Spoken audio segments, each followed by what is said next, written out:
আপনারা যদি এখন বিতর্কে যান মাদ্রাসাটা বন্ধ হয়ে যাবে, কারণ প্রত্যেকটা কোম্পানি লয়ার আছে, আমাদেরও লয়ার আছে, আমাদের সংস্থা চালাই। আমাদের আইন উপদেষ্টা হলো ব্যারিস্টার মাহমুদুল খোকন, প্রধান আইন উপদেষ্টা, বারের সভাপতি সুপ্রিম কোর্ট। এই যে বড় বড় আইনজীবীরা আমাদের সাথে আছে, নাহলে আমরা মাঠে কাজ করি। কি মালিশ মালিশ আমাদের কাজ করতে হবে।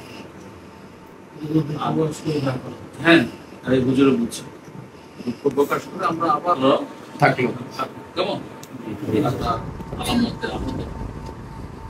এখন আমাদের কি জন্য মানছে সেই বিতর্কে আপাতত না দেবে কেমন।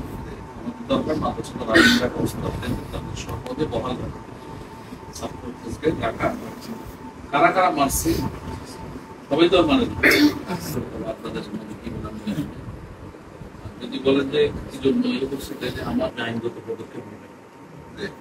এবং যে আমি হচ্ছি ম্যানেজার, এই তো যে আমার ম্যানেজারের উপরে আমার বড় অফিসার আছে। এখনো বিস্তারিত আমি শুনছি হলো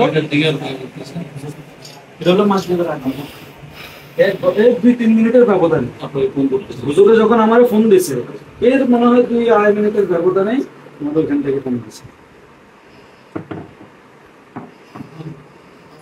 তখন আমার শরীরের তাপ শুরু হয়ে গেছে। সাথে সাথে উস্তাদের পক্ষে কি পদক্ষেপ ছিল? সুন্দর কথা। উস্তাদের তো একটা ভূমিকা থাকে। ছাত্ররা মারছে, ছাত্ররাও মারছে, উস্তাদের ভূমিকা কি ছিল? উস্তাদের ভূমিকা কি ছিল? উস্তাদের ভূমিকায় আমি তো আটকা পড়ছি, আমি বাসায় আটকা পড়ছি। এরপরের থেকে তো আমি মাদ্রাসায় বারবার এখানে খবর নিতেছি করতেছি, এবং পোলাবান যখন ঢুকে গেছে আমার খুঁজতেছে এবং আমার বাসার সামনে মহড়া দিতেছে, বাসার কয়েকবার জায়গায় নক করছে, এরপরে আবার কলিং বেল টিপছে, এরপরে 1.5-2 ঘন্টা এভাবে কয়েকবার মহড়া দিছে।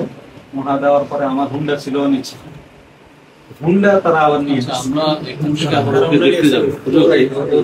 হুজুর, আমরা এখান থেকে যাবো লাকসাম থানায়, ওসির সাথে একটু কথা বলবো, ওখান থেকে ওকে দেখতে যাবো। রাসেল কোথায় ট্রমাতে আছে, আমাদের ট্রমা হসপিটাল কোথায় এটা? আমি বলছি